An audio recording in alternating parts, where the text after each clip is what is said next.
Hello, my name is Benjamin Hart. I'm an American attorney and the Managing Director of Integrity Legal here in Bangkok, Thailand. As the title of this video suggests, we're discussing American expats going into election season. I think it's safe to say going into 2024, we're now in the thick of what we call election season back in the United States.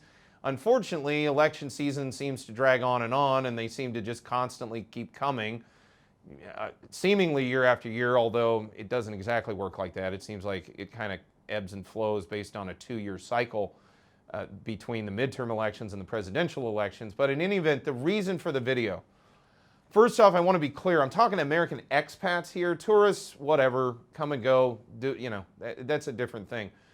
But one thing I noticed in the last election cycle, and I'm really worried about maybe being too big of an issue going into this next one, was there was a lot of incivility, lack of civility amongst Americans I saw in politics, just discussing politics, whatever. And I'm not on one side or the other. Quite honestly, I really am not. I have no idea who I will support.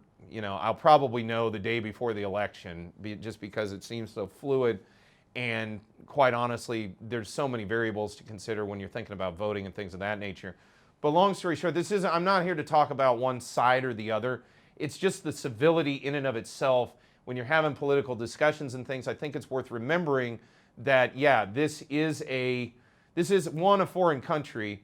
We're not in the United States, folks. That's one thing to remember for true expats. If you really have moved abroad, again, I follow current events and politics and things in the United States regularly, daily. My wife probably would argue hourly I'm keeping up with such matters. But I like to try to just kind of keep it chilled out when it comes to having political discussions. And I know that's going to be harder and harder because I do understand the country is very polarized and people's opinions are very polarized in terms of politics back in the United States.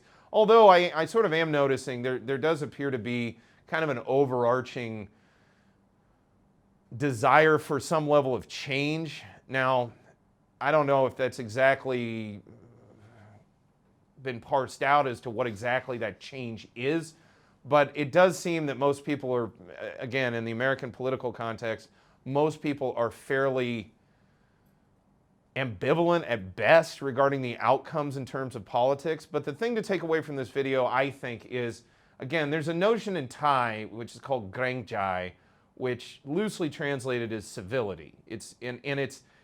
I would argue it's the glue that holds Thailand together. It sort of holds Thai people together, this notion of greng jai, civility.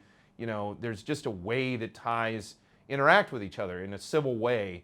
Regardless of if they agree or disagree with one another, they just treat each other civilly. They treat each other with a certain amount of respect. And again, tourists coming in and, tourists are tourists.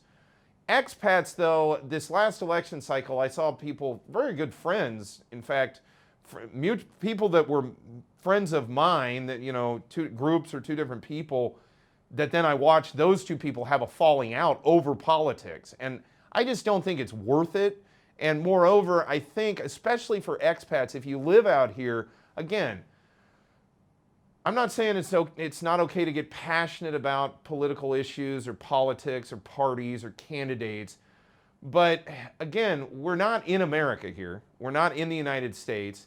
And I think it's maybe a better idea to view such things as something akin to like watching sports or something, where, yeah, okay, it matters to you, but you don't get worked up because somebody else is rooting for a different team. Again, keeping it civil, I think, is something that American expats should keep in mind going into 2024, because I saw, especially in 2020 and even going back to 2016, how that rancor can manifest itself in very negative ways in an expat context. And meanwhile, it's kind of a shame because, as I said, how topical is it to your day-to-day life when you don't even live in the country about which you're arguing?